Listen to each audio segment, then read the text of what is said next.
The very first shipment of Chinese EVs just landed in Germany for the very first time in 2024. The country has now officially surpassed Japan and Germany itself as being the #1 annual auto exporter at a time when its EV business is booming like ever before. Not only has EV penetration dominated the country's own national average, but the country is now expected to flood imports in Europe and potentially even North America going into 2030, which is acting as a significant threat to local companies. The European Union, as a matter of fact, is trying its best to limit the imports of these Chinese EVs because of their incredibly competitive pricing structure. These cars are so cheap and so good for the value that they provide that they are seriously at risk of putting out Mercedes-Benz, Daimler, BMW, and even the Volkswagen Group in jeopardy as the electric revolution studies on. As it turns out, not only do the Chinese have the best supply chain for batteries as well as electronic components, allowing them to churn out a record amount of EVs at even more competitive prices, but the value-added business model that conventional OEMs from Germany, for example, have is simply not competing with the current market. Chinese automakers are basically at this point selling a better product for less money. Most models in mainland China don't have any optional extras that elevate the MSRP of the vehicle way past its starting price. Whereas automakers in Germany, for example, like Mercedes themselves, basically make these optional extras the main way of making money. These companies are notorious for gouging their customers by increasing the cost of each feature and stripping out the most base models of all their platforms of some of the more advanced features like, for example, air suspension or even massaging seats.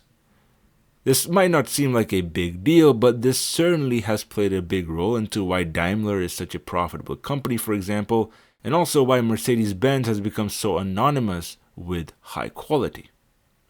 The company is able to charge an extra premium and as a result make more profit per vehicle, which obviously leaves out a very small bracket of people away from their vehicles completely. And it's that bracket of vehicles that China is potentially at risk of dominating. Germany specifically, for example, only makes luxury cars for the most part. Apart from Volkswagen itself and even Skoda, every other brand out of Germany, like Bugatti or Rolls-Royce, which is owned by BMW and Volkswagen separately, sell premium vehicles.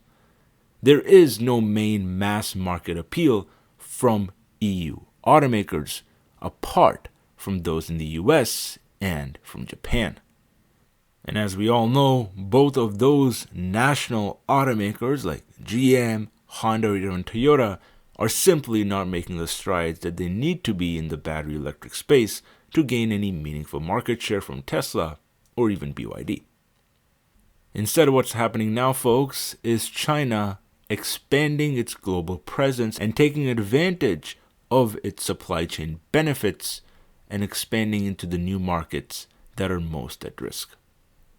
Not only does the Chinese state government support their companies to an extent never really seen in the auto industry, but because of the concentrated supply chain as well as logistics benefits that these OEMs have, German and American automakers simply can't compete in more dense markets like in Eastern Asia. And as seen by the performance in 2023, those markets have basically been completely lost by something like the Volkswagen Group or even Ford and GM. And believe it or not, this is probably exactly why regulators and state governments are starting to issue important tariff legislation against Chinese imports.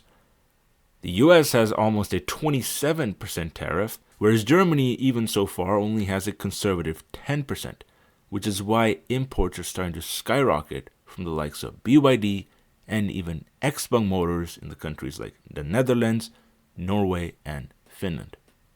And because of these upcoming forces, there should be no surprise that within the next decade or so, most people on planet Earth are going to come in contact with a Chinese automobile sooner rather than later. Just like Germany rose to the power of the internal combustion engine, China is raising itself in the EV revolution, and that is something many people are still forgetting about in the West. Time will obviously tell as to how sustainable and successful this strategy is going to be, particularly for the United States, but rest assured, this trend is not going to reverse anytime soon. Would you buy a Chinese electric car? Let me know your thoughts down in the comment section below, and thank you very much for watching. Take care.